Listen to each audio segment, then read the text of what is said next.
Punjab Kings Chennai super Kings మధ్య ధర్మశాల వేదికగా జరిగిన 53వ ఐపీఎల్ మ్యాచ్లో చెన్నై జట్టు 28 పరుగుల తేడాతో నిలిచింది.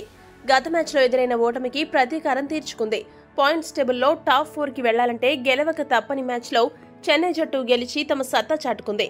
ఈ గెలుపుతో సీఎస్కే 12 పాయింట్లు సాధించడంతో 5వ స్థానం నుండి 3వ స్థానానికి చేరుకుంది.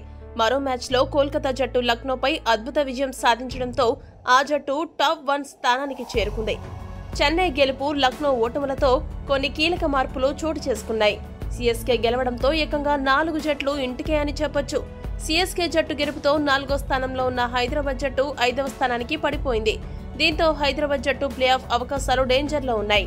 అయితే ఈ రోజు ముంబైతో జరగబోయే మ్యాచ్లో హైదరాబాద్ జట్టు గెలిస్తే తిరిగి తన టాప్ 4 స్థానాన్ని దక్కించుకోవచ్చు.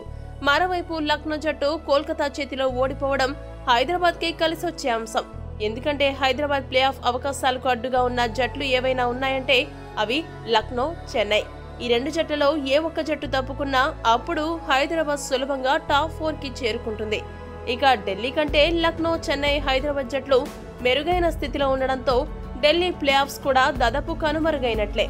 ఇక 8 పాయింట్లు కలిగి ఉన్న బెంగళూరు, పంజాబ్, గుజరాత్ జట్ల అవకాశాలు దారుణంగా దెబ్బతిన్నాయి.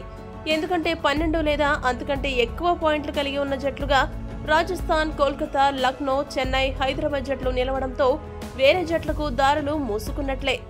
ఈ వీడియో కనుక మీకు నచ్చినట్టయితే లైక్, షేర్, కామెంట్ చేయండి. మరిన్ని స్పోర్ట్స్ అప్డేట్స్ కోసం మా ఛానల్ను సబ్స్క్రైబ్ చేసుకోండి.